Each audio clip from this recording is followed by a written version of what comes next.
రెడీగా breaking news చూస్తున్నాం. YCP మాజీ ఎంపీ గోరింట్ల మాధవ్ అరెస్ట్ అయ్యారు. గుంటూరు చుట్టుగుంట దగ్గర ఆయన్ను గుంటూరు పోలీసులు అయితే అదుపులోకి తీసుకున్నారు. వైఎస్ భారతిపై అసభ్యకర వ్యాఖ్యలు చేసిన చేబ్రోలు కిరణ్ కుమార్ పై దాడికి యత్నించడంతో పోలీసులు అరెస్టు చేశారు. చేబ్రోలు కిరణ్ కుమార్ ను మంగళగిరి నుంచి గుంటూరు తరలిస్తూ ఉండగా గోరింట్ల మాధవ్ పోలీసు వాహనాన్ని అడ్డుకున్నారు. ఇక దీంతో విధులకు ఆటంకం కలిగించినందుకు ఆయన్ను పోలీసులైతే అదుపులోకి తీసుకున్నారు.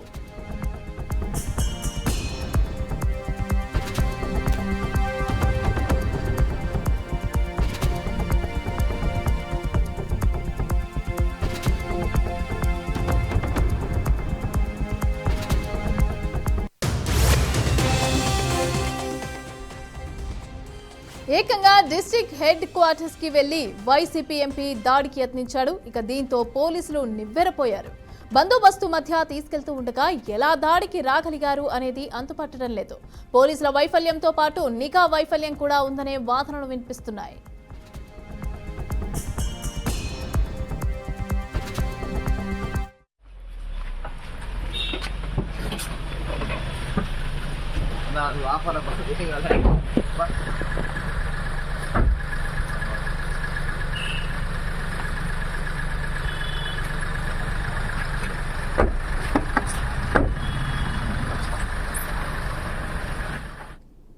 రెడీగా వైసీపీ మాజీ ఎంపీ గోరింట్ల మాధవ్ అయితే అరెస్ట్ అయ్యారు. ఇక గుంటూరు చుట్టుగుంట దగ్గర ఆయన్ను పోలీసులు అదుపులోకి తీసుకున్నట్టుగా తెలుస్తోంది.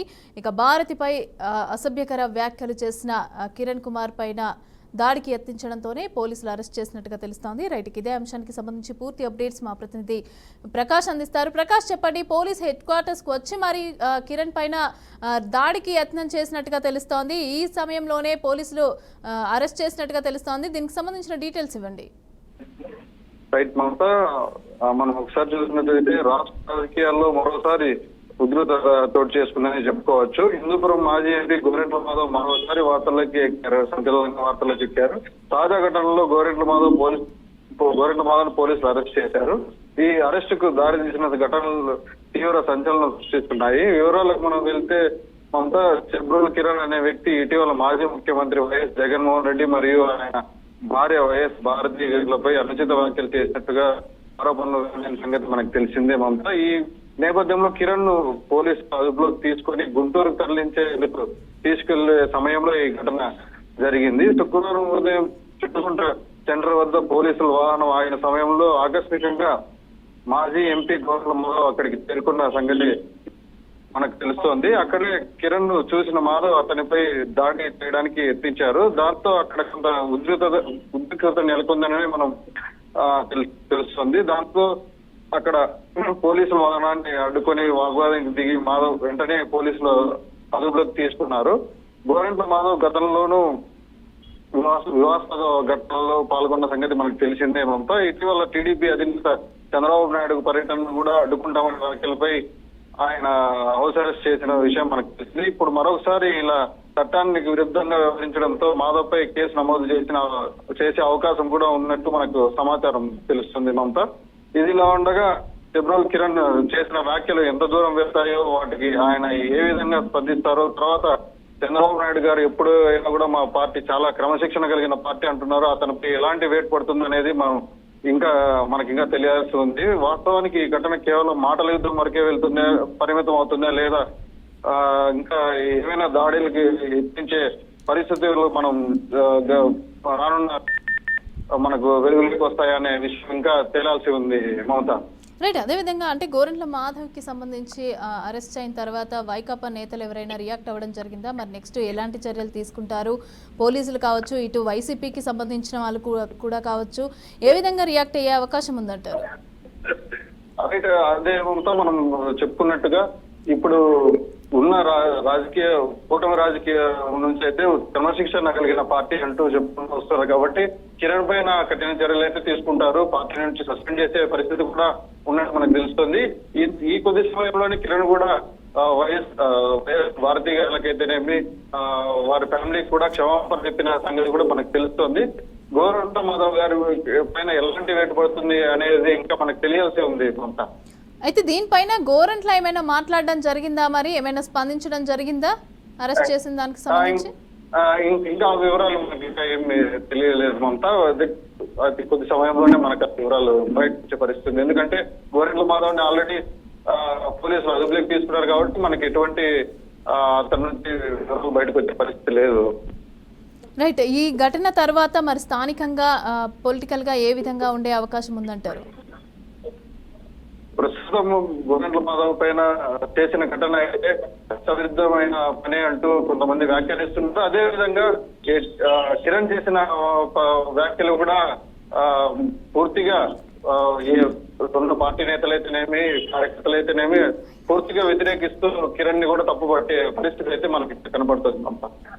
రైట్. Thank you Prakash.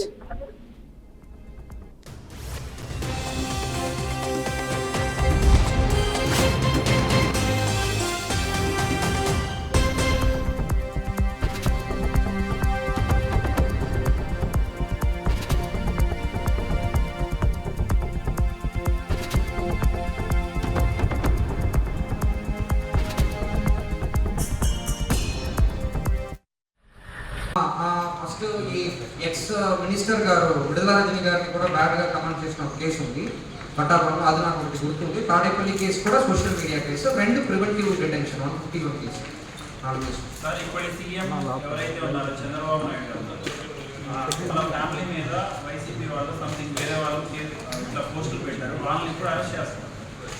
అంటే మనకి సర్వీస్ ప్రొవైడర్కి పంపించిన క్లారిటీ వచ్చిన వరకు అరెస్ట్ కంప్లీట్ అయిపోయింది, అరెస్ట్ ఏం పాటలేదు. మనకి స్పెసిఫిక్ పర్సన్ తెలియలేని సర్వీస్ ప్రొవైడర్కి పంపించింది మాత్రమే 4 or 5 కేసెస్ పడుతుంది. అదర్వైజ్ ఎవరికి తెలిసిన కానీ అరెస్ట్ చేయడం.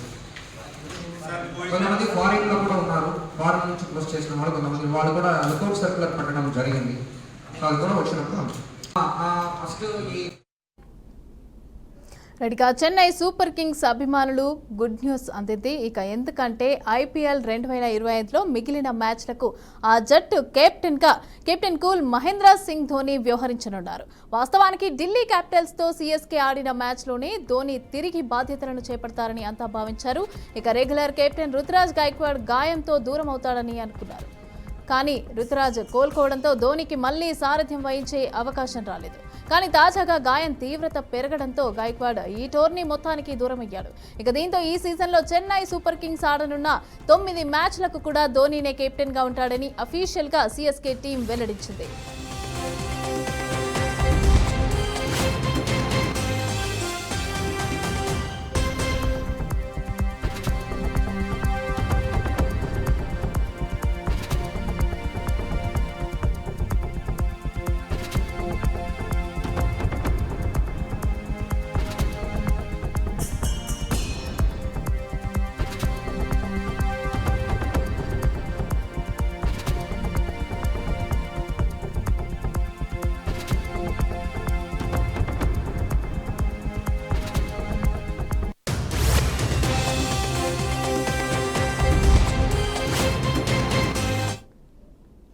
రెడ్డిగా చెన్నై సూపర్ కింగ్స్ అభిమానులకైతే గుడ్ న్యూస్ అందింది అనుకోవచ్చు. ఇక ఎందుకంటే IPL 2025లో మిగిలిన మ్యాచ్లన్నిటికీ కూడా మహేంద్ర సింగ్ ధోని, MS ధోని కెప్టెన్ గా వ్యవహరించినట్టుగా తెలుస్తోంది. రైట్. ఇదే అంశానికి సంబంధించి పూర్తి అప్డేట్స్ మా అవుట్పుట్ ఎడిటర్ వెంకట్ అందిస్తారు.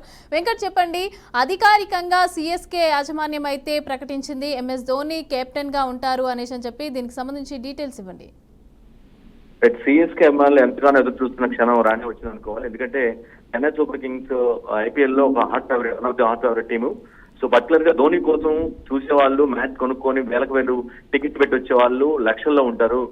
సో కాబట్టి ఆ ఫ్యాన్స్ వచ్చేవాళ్ళు వేలలో ఉండొచ్చు, కానీ వాటి చూసేవాళ్ళు లక్షల్లో కోట్లలో ఉంటారు దేశవ్యాప్తంగా. అంటే ఒక చిన్న లోటు ఏంటంటే ఇప్పటి వరకు CSK కి కెప్టెన్ గా ధోని ఉంటేనే బాగుంటుంది అనేది ఒక బలమైన ఒపీనియన్. కానీ దానికి భిన్నంగా రుతురాజ్ గైక్వాడ్ కెప్టెన్ గా ఉండడం అనేది కొంత వాళ్ళకి, అంటే ఈవెన్ దో అతను గొప్ప ప్లేయర్, అతను కూడా గ్రేట్ ప్లేయర్ అయినప్పుడు కూడా కొంత ధోని ఉంటే బాగుంటది, ఒక మ్యాచ్ వర్కౌట్ అవుతుంది అనేది చెన్నై ఫ్యాన్స్ యొక్క తాలూకా యొక్క ఒక బలమైనటువంటి కోరిక.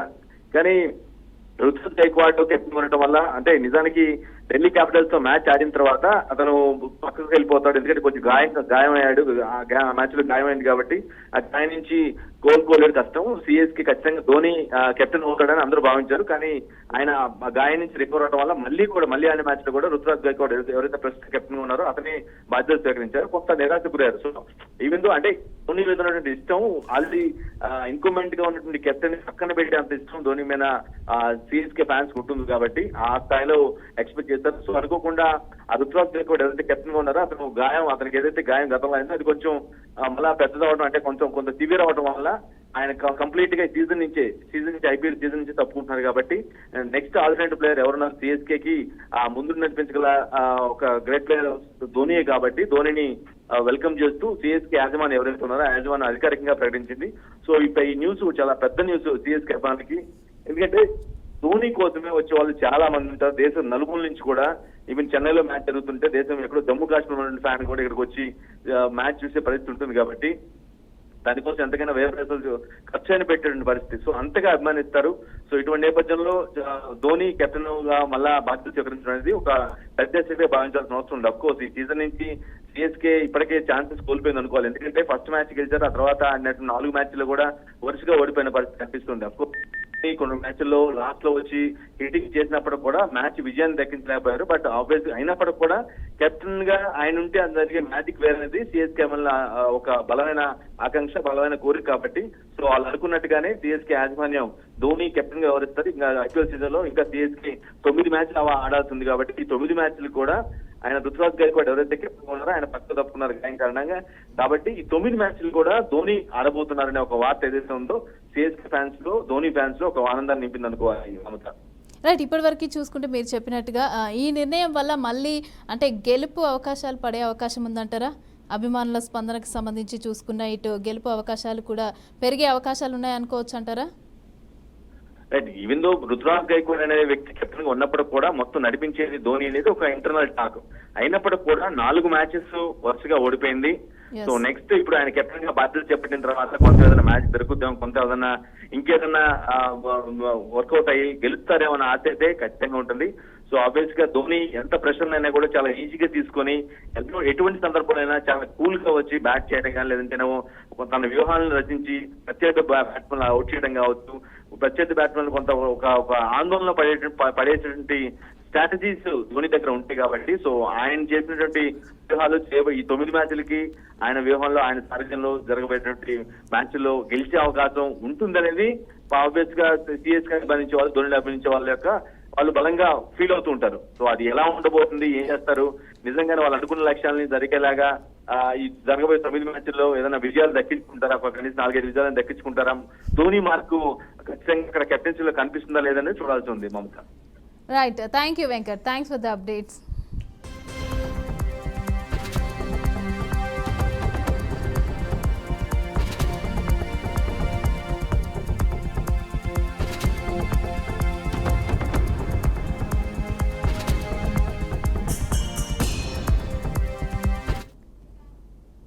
రైట్గా TDP MLA Ganta Srinivas sanitary అధికారిపై సీరియస్ అయ్యారు. ఇక భీమిలిలో పర్యటించిన ఆయన ప్రజల సమస్యలపైన ఆరా తీశారు. కాగా ఒక సందర్భంలో శానిటరీ ఇన్స్పెక్టర్ రవిపై తీవ్ర స్థాయిలో మండిపడ్డారు.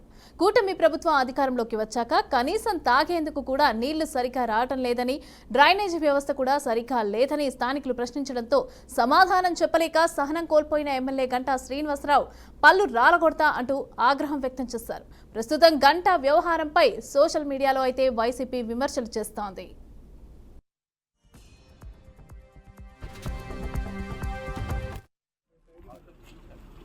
పళ్ళు రాలగొడుతున్న హాస్టల్ బోర్ కూడా తేమైంది ఇక్కడ, దానికి సంబంధం బోర్కి ఇక్కడ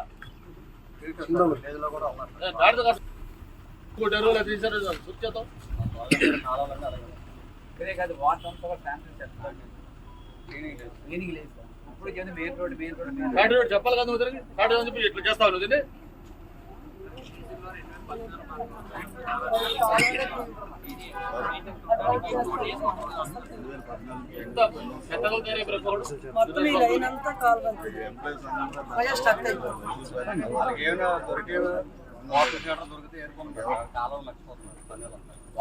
కళ్ళు కనపట్లేదు. అది చివరికి ఆడవాళ్ళు చెప్పినా మీకు తెలియదు అక్కడ ఏముందనేది.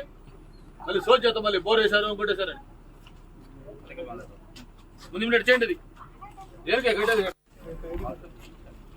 బళ్ళు పంజాబ్ సాంప్రదాయాలు కాపాడుతూ ఐక్యతను పెంపొందించడమే లక్ష్యంగా ఈ నెల 13వ తేదీన గ్రాండ్ బైశాఖీ మేళా నిర్వహిస్తున్నట్లుగా పంజాబీ సభ అధ్యక్షుడు రవీందర్ సింగ్ సర్దార్ తెలిపారు. బైశాఖీ మేళాను హెచ్ఐసిసి నోవెటెల్లో నిర్వహించనున్నామని చెప్పారు. ఇక ఈ మేళాలో కొందరు ప్రముఖ కళాకారులు సంగీతం, నృత్యం, సాంస్కృతిక ప్రదర్శనలతో అలరించనున్నారని తెలిపారు. Telangana tourism development corporation limited అధికారిక ఆతిథ్య భాగస్వామిగా ఉంటుందని తెలిపారు. ఇక 1963లో ఏర్పడిన తెలంగాణ పంజాబీ సభ 6 దశాబ్దాలుగా సాంస్కృతిక పరంగా, సమాజ సేవ పరంగా ఎంతో కృషి చేస్తుందని వెల్లడించారు.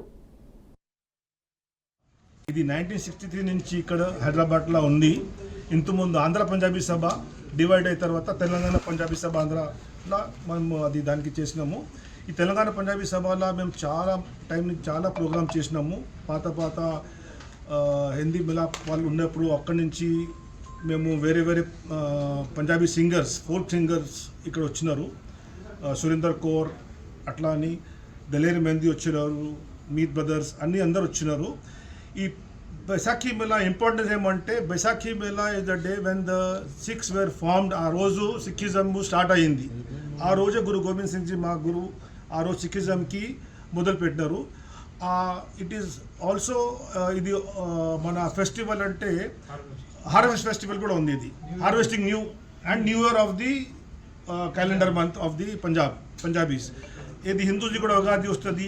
అట్లనే మాది ఈ బైసాఖీకి కొత్త సంవత్సరం ఆ రోజు స్టార్ట్ అవుతుంది. తెలంగాణ పంజాబీ సభ ఇది 1963 నుంచి ఇక్కడ హైదరాబాద్లో ఉంది. ఇంతకుముందు ఆంధ్ర పంజాబీ సభ డివైడ్ అయిన తర్వాత తెలంగాణ పంజాబీ సభ ఆంధ్రలో మనము దానికి చేసినాము. ఈ తెలంగాణ పంజాబీ సభ రాష్ట్రంలో రీసర్వే ప్రతిష్టాత్మకంగా సాగుతోందని రాష్ట్ర రెవెన్యూ, రిజిస్ట్రేషన్ అండ్ స్టాంప్స్ శాఖ మంత్రి అనగాని సత్యప్రసాద్ తెలిపారు. ఈ సర్వేలో పాల్గొంటున్న ఉద్యోగులు, అధికారులకు మంత్రి అభినందనలు తెలిపారు. పొలం గట్లపైన తిరుగుతూ ఉద్యోగులు సర్వే చేస్తున్నారని మంత్రి చెప్పారు. అయితే ఇవాళ జాతీయ సర్వే దినోత్సవం సందర్భంగా భూ యజమానులకు, సర్వే శాఖ ఉద్యోగులకు మంత్రి అనగాని శుభాకాంక్షలు తెలిపారు. గత ప్రభుత్వం రీసర్వేను భ్రష్టు పట్టించిందని అన్నారు. తప్పుల తడకగా నిర్వహించిందని ఆరోపించారు. మా ప్రభుత్వం ఆ తప్పులను సరిచేస్తోందని పేర్కొన్నారు. నేషనల్ సర్వే డే, జాతీయ సర్వే మరి యొక్క అంటే ఏదైతే మనం ప్రతిష్టాత్మకంగా ఈ రాష్ట్రం చేస్తూ ఉందో ఎంతో కష్టపడి రైతులకు కానీ, వ్యాపారస్తులకు కానీ, ఎవరైతే భూ హక్కుదారులు ఉన్నారో అందరికి కూడా నాణ్యమైనటువంటి రిజల్ట్ ఇవ్వాలనే లక్ష్యంతో ఎంతో కష్టపడి ఎప్పుడు కూడా గ్రామాల్లో అలాగే పొలాల మీద తిరిగే ఈ సర్వే ఉద్యోగులందరూ కూడా నాకు శుభాకాంక్షలు.